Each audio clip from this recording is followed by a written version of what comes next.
Salam damai sejahtera bagi kita semua. Setiap hari Selasa kita akan menghayati firman Tuhan dalam program pemahaman Alkitab. Seperti biasa kita akan mengambil salah satu bacaan leksionari ibadah minggu.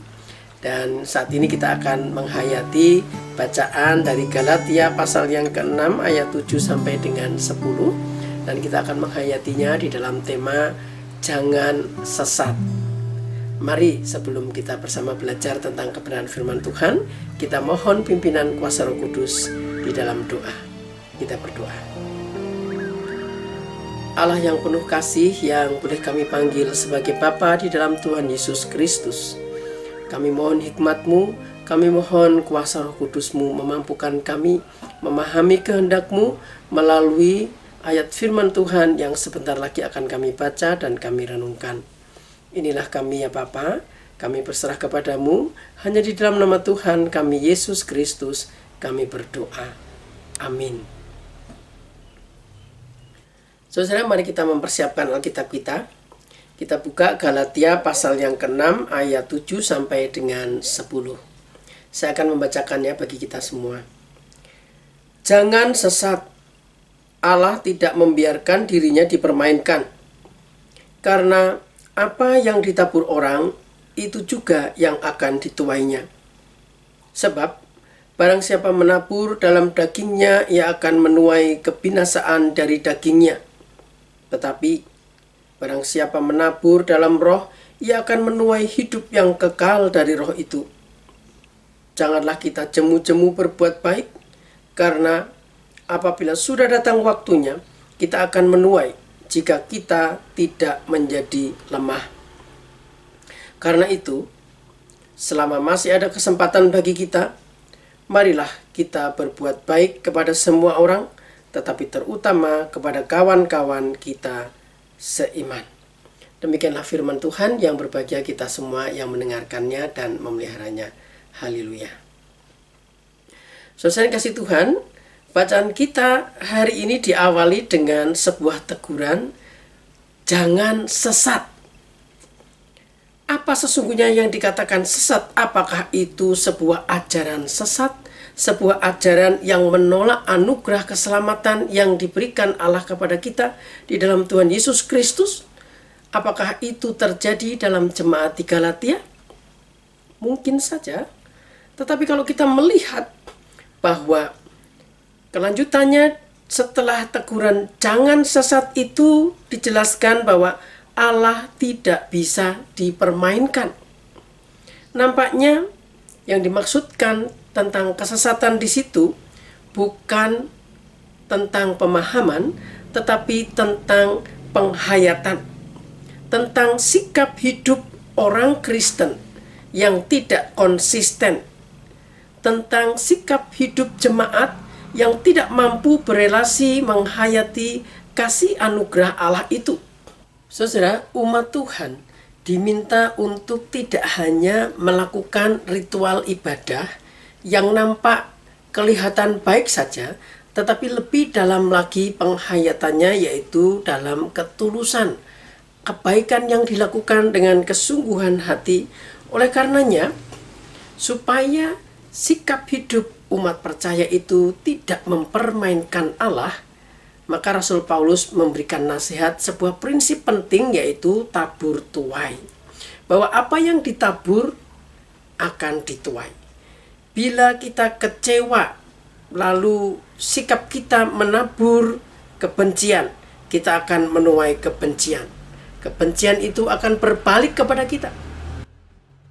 Apalagi bila kita memelihara dendam, sakit hati, maka benih-benih sakit hati itu akan terus bertumbuh. Kita akan menjadi pribadi yang rusak oleh racun sakit hati dan dendam itu.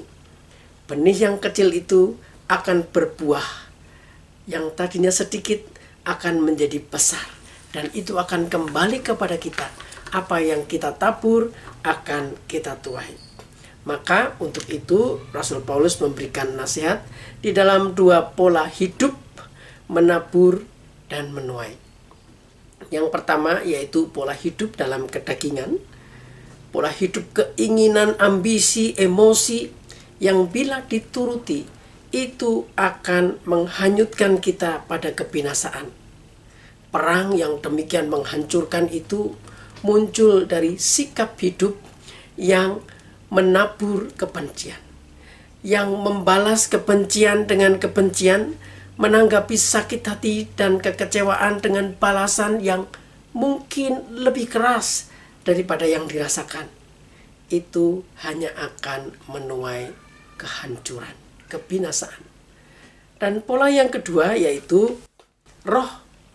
Roh ini adalah sebuah gambaran hidup yang tidak dibatasi oleh pola-pola keadaan, situasi yang kita alami. Kita selalu bisa menentukan pilihan sikap. Kita bebas untuk tidak ditentukan oleh keadaan. Kita tidak bersikap reaktif, dikuasai oleh kekecewaan, dikuasai oleh sakit hati, tetapi kita mampu mengendalikan diri di dalam kebaikan. Oleh karena itu, nasihat Rasul Paulus supaya kita tidak lelah dan tidak jemu berbuat baik, sekalipun keadaannya tidak baik. Nah, saudara, jemu, lelah, maka kita menjadi lemah. Kita merasakan jemu ketika kita melihat apa yang kita lakukan itu tidak tampak mencapai tujuannya. Kita menjadi jemu ketika apa yang kita tabur itu tidak menuai apa yang kita harapkan. Bukankah kita menabur kebaikan, kita berharap akan menuai kebaikan? Tapi kenyataannya tidak semua kebaikan yang kita lakukan disambut baik. Tidak semua kebaikan itu berbalas kebaikan. Saudara, inilah pemahaman yang keliru. Kalau kita menabur kebaikan tetapi kita menuntut kita juga mendapat kebaikan. Pemikiran ini perlu dibenahi. Maka Rasul Paulus menyatakan jangan sesat. Kalau kita melakukan kebaikan tetapi menuntut bahwa kita pun akan mendapatkan kebaikan, maka sesungguhnya kita sedang mempermainkan Allah. Allah kita perlakukan sebagaimana suruhan kita yang sudah kita bayar, kita tuntut untuk melakukan apa yang kita inginkan. Jangan sesat.